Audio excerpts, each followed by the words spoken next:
राजधानी रे पुणी गड़िला मुंड युवक को छुरी भूसी विभत्स हत्या कले दुर्बृत्त घटना घटी मंचेश्वर थाना रसुलगढ़ जीजीपी हाईस्कल पड़िया आपड़ देखुं हूँ से क्राइम स्पॉट जो जगार वर्तमान भी जे मृतक रही राहुल महाराणा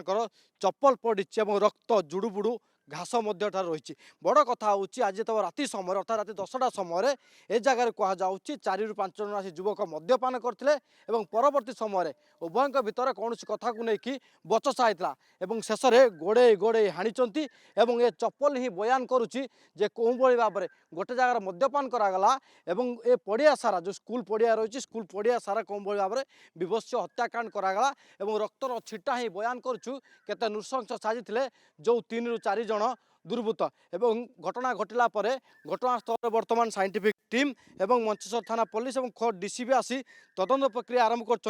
करमिति कौन परिस्थिति रे ये राहुल को हत्या करागला हत्या पछर ए व्यावसायिक शत्रुता ना अन्य किसी कहीं ये जो पारिपार्श्विक परिस्थिति जो क्राइम स्पॉट दृश्य ही अनेक सारा सन्देह सृष्टि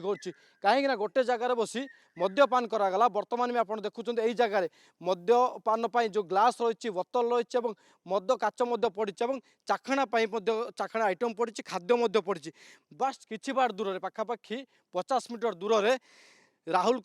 जो चप्पल पड़ी कौन भाव में ए जगार खाइले खाइबा परे कौन कथा को लेकिन जुक्तितर्क है शेष में गोड़े गोड़े हाणिले राहुल को वर्तमान राहुल मृतदेह को कैपिटल हॉस्पिटल रखा जाती सब व्यवच्छेद किंतु बड़ प्रश्न राहुल को किए कहीं कौन परिस्थिति हत्या कला हत्या पछर कारण कौन व्यावसायिक शत्रुता ना आउ कि स्थानीय लोक बयान जे राहुल जेहेतु ए जगन्नाथ नगर रुहति दीर्घ वर्ष है से गैस सिलिंडर व्यवसाय करती जे व्यावसायिक शत्रुता को लेकिन जुक्तितर्क होता पारे परवर्ती समय निशाशक्त अवस्था दुर्बृत्त मान आक्रमण करि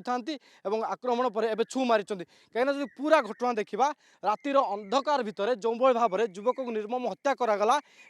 पाखरे कहीं नथिबा कथा अर्थात वर्तमान जो मैंने साक्षी पड़े कि तदंतर जो मैंने सहयोग करेंगे से वर्तमान कौन खबर ना अंपटे लगी सीसीटीवी आधार में वर्तमान तदंत प्रक्रिया आरंभ कर शव व्यवच्छेद रिपोर्ट और सीसीटीवी आधार में पुलिस तदंत करिवो जो माने भी संपृक्त अच्छा जो 3 ରୁ 4 जन दुर्बृत्त कथा कहुच्छे किए राहुल सहित संपर्क कौन एवं कौ परिस्थिति रे राहुल को हत्या कले ताहा स्पष्ट करिवो मंचेश्वर थाना पुलिस।